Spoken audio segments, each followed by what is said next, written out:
Hello, everyone, and welcome to a new session with Rights and Responsibilities Awareness Initiative to complete our financial literacy package. We are now today have again Danielle Barreiras from Libro Credit Union to present us about the basic information about budgeting, how we can make a budget, why it's important to have a budget, and all of that related information. Thank you very much, Dan, for being here.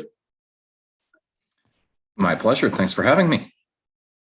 It's an honor to have you always. So we're online. Floor is yours. Thank you very much. Well, thanks again for having me. Thanks for everyone for being here and listening. So as Haitham said, my name is Dan Barreiras. I'll introduce myself and then I'll get into the presentation. So I am a personal banking specialist at Libro Credit Union. I've been with Libro for just over 17 years now in a variety of different roles. Currently, my role or my main duties there are opening accounts, looking at loan applications, or just trying to provide the best advice that I can to any of our clients or owners. One part of my job that I really like is going out to do these kind of presentations to share financial literacy. Sharing things such as budgeting, building credit history, or filing taxes. They're very important for just about everyone. So it's a little something that gets me away from my desk, and I really enjoy it, and I think it's valuable info. So I hope that everyone here finds it valuable as well. So I am just going to share my screen because I have a PowerPoint presentation. Share. Haitham, if you can just let me know that you can see that, then I'll move on. Yes, we can. Okay, perfect. Thanks. So today we'll be talking about basic budgeting. If there are any questions, then you can feel free to add them into the chat, but I'll try to make sure that everything we go through in this presentation is crystal clear.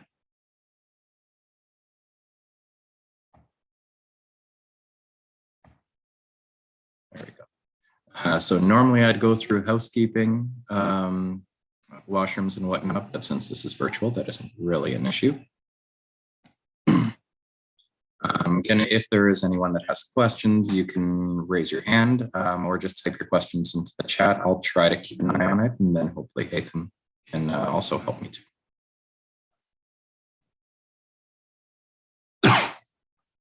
So what we'll be discussing today is basic budgeting. So what is basic budgeting? It's creating an estimate of the amount of money you expect to receive and spend in a set period of time. So normally when someone's making a budget, they would make it like kind of a monthly budget. So how much they're going to make from whatever it is, whatever job it is they have, or any government sources or any other source of income that they have, and then where they expect to spend those funds. Normally it's over a month, but you can make budgets over shorter periods of time or longer periods of time. A month is just a good kind of standard time frame that people use.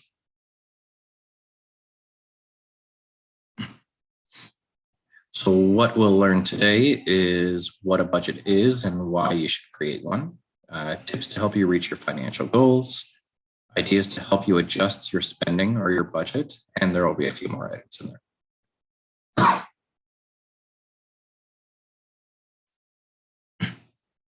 So what is a budget? A budget is basically a tool that will keep track, or that helps you keep track of all of your income and all of your spending. Now, I want to emphasize the word tool there because it is just a tool that you can use. And as long as you know how to use it and you can use it properly, then it can help you grow, or it can help you build to maybe from where you are right now in your finances to where you may want to be in the future. I like to compare it to a normal tool like a hammer or something.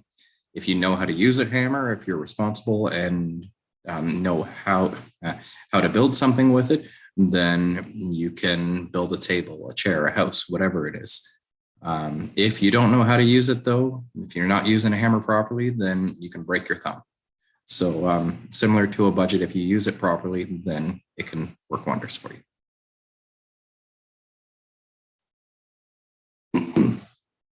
So why should we create a budget?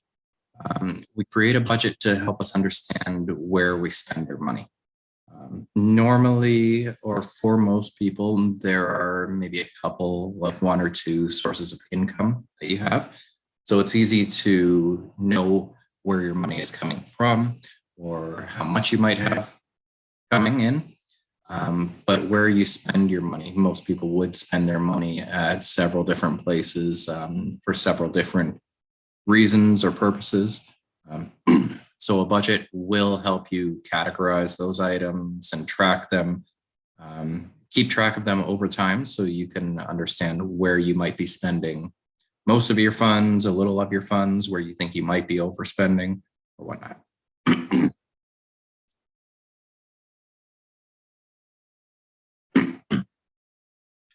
So why should you create a budget? Creating a budget, as I said in the previous slide, it's going to help you understand where your funds are going, but it's going to also help you protect and prepare yourself for any future financial difficulties or any challenges. For those of you who might have a vehicle, if there's some sudden maintenance that needs to be paid for on your vehicle and it's going to cost a few $100s or $1,000 or more or something, and if you have a budget, if you know where all of your funds are going each month, then it will help you understand or realize, okay, I need to put $500 unexpectedly towards my car. That means I got to find some space in my budget. Where can I cut back on, whether it's other entertainment or whatever other categories there may be.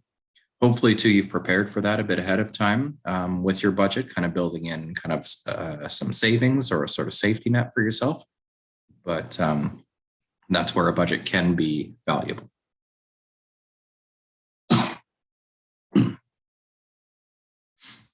So why should you create a budget? To save money for expensive items. So vehicles. Vehicles are usually not something that you can save up and just pay for in cash. If you can, great, then you're managing your money well. But for most people out there who are looking to buy a vehicle, most people will have to borrow some funds. But when you're buying a vehicle, you generally do have to have some cash up front at least. Like I said, ideally as much as you can to put down towards the vehicle. So hopefully with your budget, you can allocate funds into some sort of savings plan to buy those items in the future.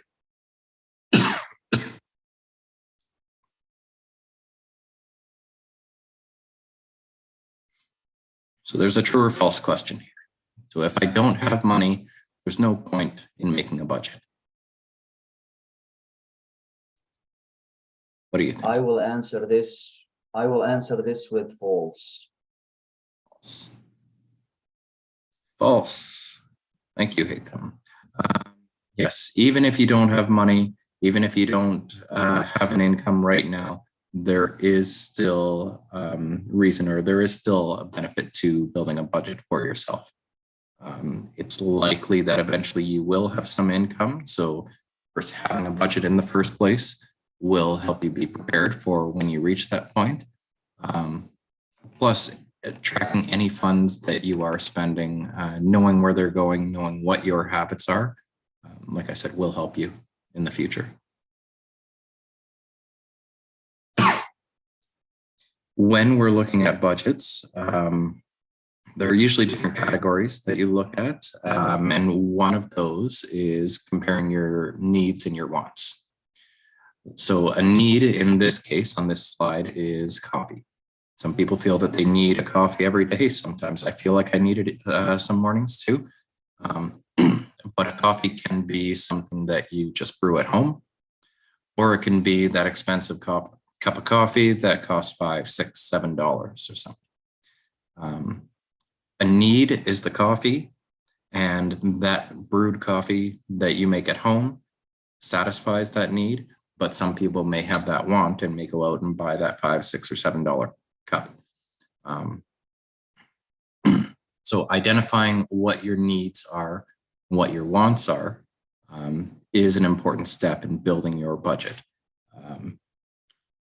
The main needs that people have are shelter, clothing, transportation, and food. So food, for example, it might be going to the grocery store. That would cover that need that you have, but maybe you want to go out to eat a bit more often, or maybe you don't have time to make your lunch in the morning. So you're going out for lunch at a restaurant or a fast food chain or something like that. When you're buying those items or when you're going to a restaurant, it's generally going to cost more. So it turns that need of food into a want. I want to have the convenience of not preparing my lunch and just going out and buying it and have someone else prepare it for me. So you're going to pay a little bit more for that. So understanding your needs and your wants and what your priorities are is an important step in building your budget. If that's important to you, having that convenience, like not having to make your lunches, not having to make your dinners all the time, and you like going out, then that's fine. But you might have to account for that, or you will have to account for that in your budget, and you may have to kind of reduce the amount that you spend in maybe other categories, such as like transportation or clothing. Reduce the amounts so that you can accommodate for that extra spending.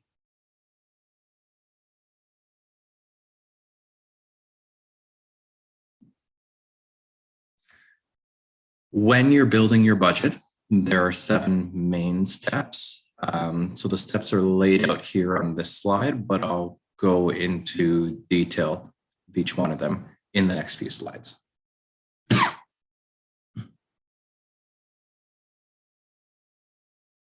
So step 1 is figuring out your monthly income. So your monthly income can come from various sources. It can come from a job. Depending on your age, it can come from an allowance. It can come from the government. It can come from support payments. It can come from tips. Like I said, various different sources. As I mentioned before, most people, the time frame that they set for their budget is a monthly budget. So figuring out what your average monthly income would be is the first step. So if you get paid monthly, then that's easy to figure out what your monthly income is. If you're paid weekly, so usually at a financial institution, if I'm trying to figure out somebody's monthly income and they're paid weekly, if they're paid weekly, that's 52 times in a year. And then there's 12 months in a year. So I would take their weekly income, multiply it by 52, and then divide by 12 to get their average monthly income. Biweekly, it would be taking the biweekly amount, multiply it by 26, and then divide by 12. And then semi-monthly, so that's just getting paid twice a month. So usually on the 15th or the last day of the month, you just multiply one paycheck by 2. So step 1 is figuring out your monthly income. If your income varies, so if let's say you have hourly work and your hours vary, sometimes it's up, sometimes it's down, I would suggest to, at the most, use your average paycheck, but ideally you would use a little bit less to calculate your budget. The reason for that is you always want to be a bit more conservative with the amount of your income, because you don't want to calculate your budget based on a really high paycheck.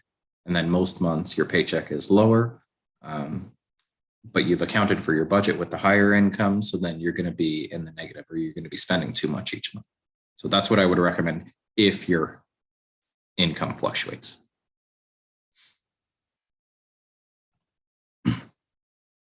Step 2 is figuring out where you spend your money. So where you spend your money, it can be easiest to track those expenditures if you're always using your debit card or if you're always using your credit card, because then all of those transactions are going to be logged on your account history.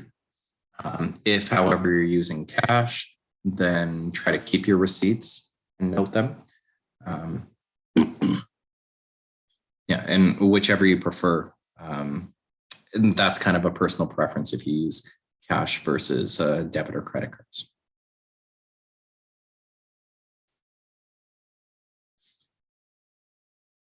Calculate the difference is the next step. So I'm sorry, I didn't specify. When you are figuring out where you spend your money, you generally figure out categories that you spend your funds. So one category might be your mortgage or your rent, property taxes, hydro. One category would be groceries, another one restaurants, clothing, entertainment. And then when you are compiling all those receipts or those transactions at the end of the month, you would group them into the appropriate category to figure out how much you spend in each category. Sorry, now step 3, calculate the difference. So you're calculating what your income is each month and what your monthly spending is and figuring out the difference there. Hopefully you still have funds left over at the end of the month. If you don't, if you find that you're spending more than your income, then that might be sustainable for the short term, but definitely not for the long term. So then some changes may have to be made.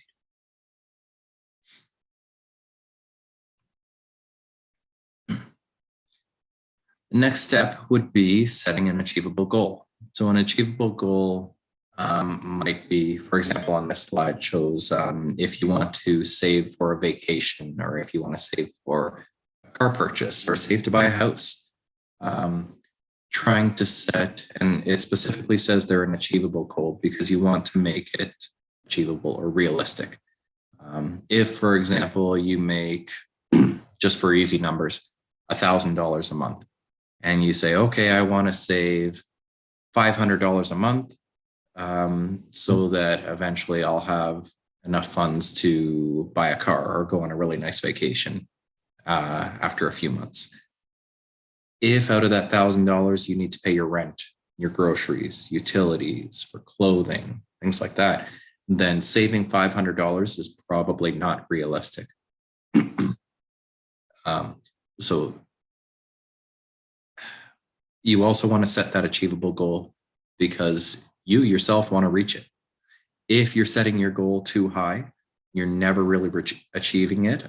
It can just kind of bring you down and think, okay, well, I'm never going to be able to spend $500. So why am I going to keep on trying?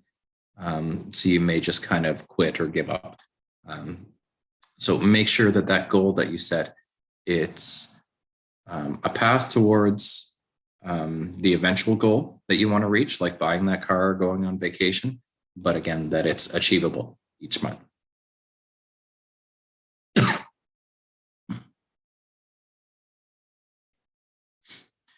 And step 5, making a plan to achieve that goal. So the plan may be, for example, I want to buy a car next summer. And by the summer, I want to be able to save $5,000. Okay, well, if there's 10 months until then, and I need to save $5,000, that means I need to save $500 a month. So how am I going to be able to save $500 a month? Figuring out that plan, that might mean $250 a paycheck. So off each paycheck, I'm going to put $250 into a savings account, and I'm going to set that away. That can be a good plan or a good way to achieve your goal. You obviously have to work that into your budget to figure out, okay, where am I going to get that $250? Do I always have to go to Starbucks in the morning to get that pumpkin spice latte right now? Or do I have to go to McDonald's at lunch? Can I spend the extra time to prepare things in the morning so that I can save a few bucks and have that extra $250 each paycheck, just for example. The sign there says, "A goal without a plan is just a wish." So a common kind of analogy, or another way of sharing that, is a few years ago, I went on a road trip with my family, and we knew that we were going to be going to Florida. So if we just said to ourselves, okay, we're going to be driving to Florida, we know that it's south, so we're just going to point the car in that direction, start driving, and hope that we make it there. That's having our goal, making it to Florida, but without a plan, or without like kind of a map, or our path along the way. There was no plan, so it was really just a wish that we would get to Florida. So having that plan, having that roadmap, knowing, okay, we need to take this highway and then this exit, and then drive this long and then take another exit. That's the plan. That is the way to get there. So just an analogy that I like to share, like I say, to make sure that you have that plan so you can eventually reach or attain that goal.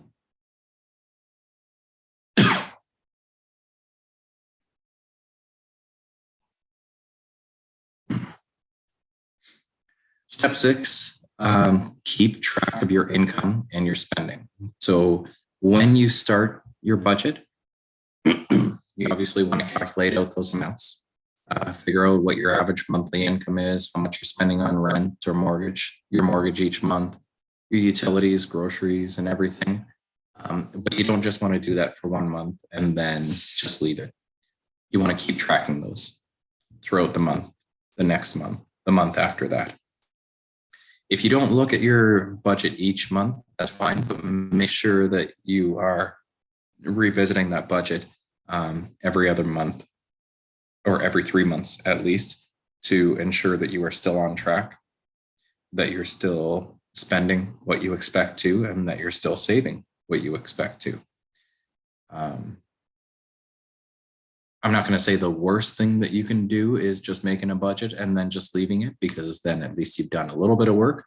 But just making a budget, putting it on your computer or writing it down, and then not looking at it for months or months at a time, it's not really doing its purpose. It's buying that hammer from the store and then it's just setting it aside in the toolbox.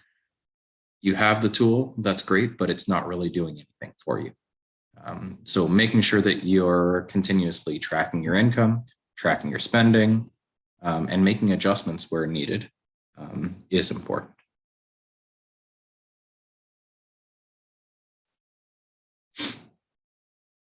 So we have another true or false question.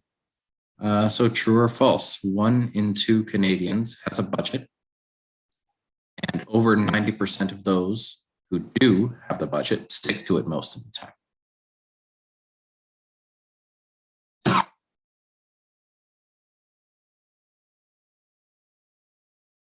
Give you some time. And the answer to this is true. So, as I mentioned in the previous slide, if you just make the budget, that's okay, that's great. Ideally, you want to be looking at it each month. And according to this slide here, according to studies that have been done, if you make the budget, that's the first step to this process, to this building this behavior. And it's more likely that you will stick to that budget and keep track of it on and on.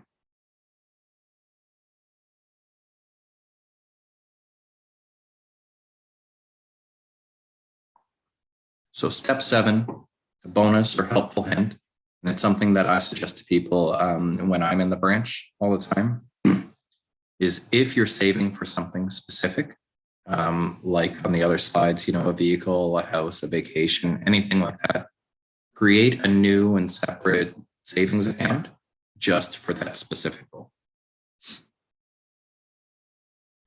Doing that will make it easy to first set aside those funds for that car, for that vacation, whatever it is specifically. But it's also something that you can see. It's something kind of tangible. It's something visual there that you can hopefully see continue to grow and grow and grow, and give you a bit more confidence, or just help is it kind of to encourage yourself and see, okay, yes, I'm on my path. I'm on my way towards the goal. It looks like I'm going to reach it. No, I might not reach it as soon as I'd like, but it's still something visual that can help to continue to encourage yourself.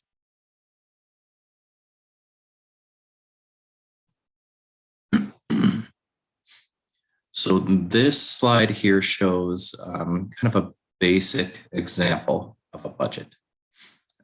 So what you would do is in the income section up top, under the budget column, you would enter in your average monthly salary is X, and other income might be some funds that you get from the government occasionally. And same thing with your expenses, you would write your budgeted amounts. But then in reality, things might be a little bit different. Maybe your salary was a little bit higher because maybe you got a few more tips this month. Or maybe your income or your expenses or something were a little bit lower. So you'd write those down, the budget amounts, the reality amounts, and try to keep track of those month to month. Hopefully the budget and reality aren't too different, especially for some fixed items like a mortgage or rent. Those should be fairly predictable. But food, like grocery expenses, they might be higher one month versus others, or higher or lower than what your budget might account for. Probably lately, food expenses have been a little bit higher, the way that inflation has been and the cost of groceries have been going up. So that might mean that you have to adjust your budget. So this, again, is just a very simple example of a budget. You can visit or you can Google online, or search online for other budget templates, whether it's in Excel. There are also apps that you can download to help budget. A common one that people download is called Mint. When you download Mint, what you normally do, excuse me, is provide Mint with your online banking login info. So your user ID and your password, and Mint actually logs in and extracts the data. So it kind of pulls out all the information that it needs, all your income, all your expenses, and categorizes it for you. It's good, it's helpful. A lot of people find it to be a useful tool. Just one thing that you should be aware of, like I said, is what you're doing there is you are giving Mint, the company that owns and operates Mint, you're giving them all of your login information for your online banking, which any bank or credit union employees such as myself would tell you it's not really the best idea, because you're kind of violating the terms of your agreement with online banking. It's just something to take into account or think about. Not trying to say anything bad about Mint.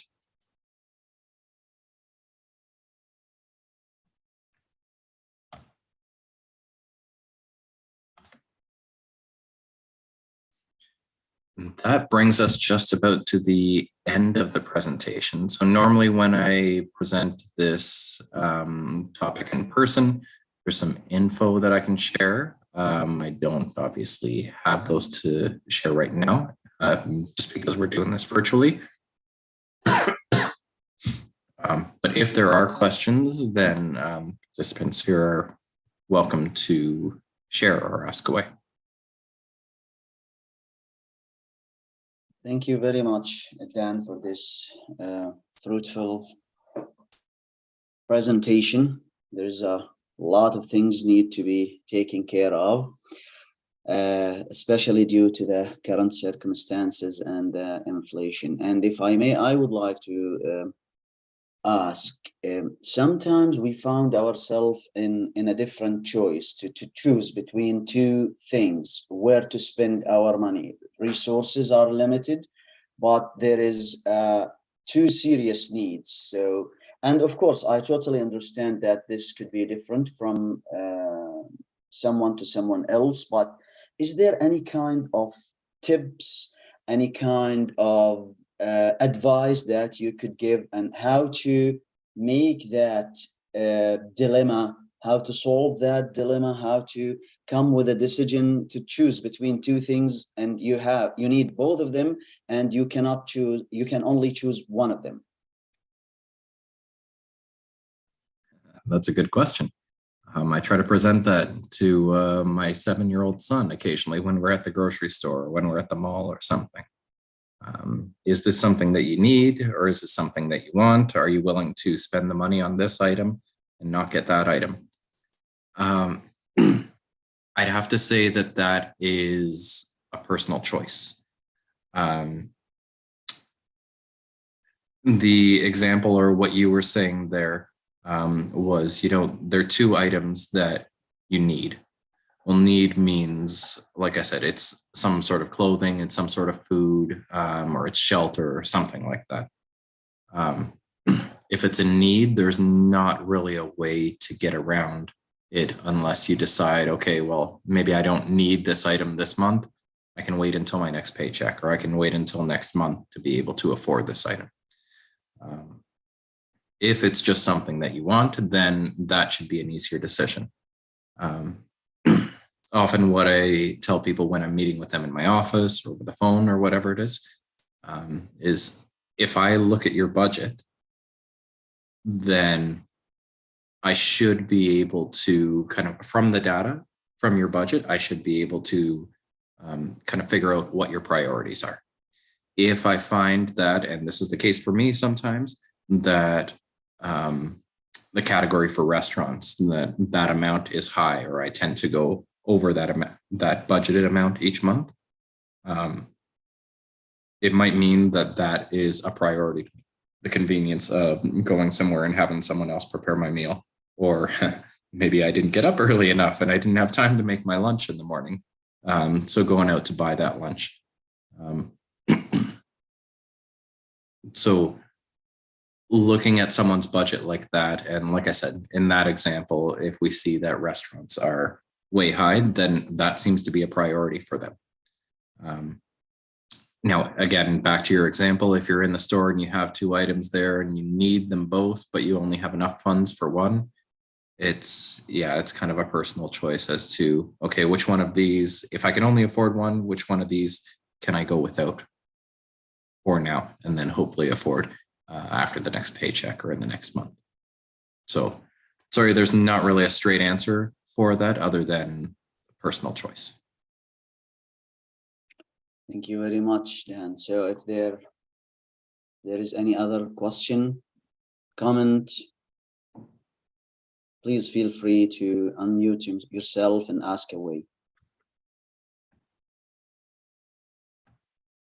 In case of no question, I would like to thank you very much, Dan, for being here. Thank you for the useful information you provided us today, and thank you all who joined us for today in this session, and we're looking forward to see you at another session with Rights and Responsibilities Awareness Initiative. Thank you very much, Dan. My pleasure. Thanks again for having me. You are most welcome, and we're looking forward to see you again with another session with Rights and Responsibilities Awareness Initiative. Be well, everyone, and be safe. Have a wonderful night. Thanks. Good night, everyone. Good night.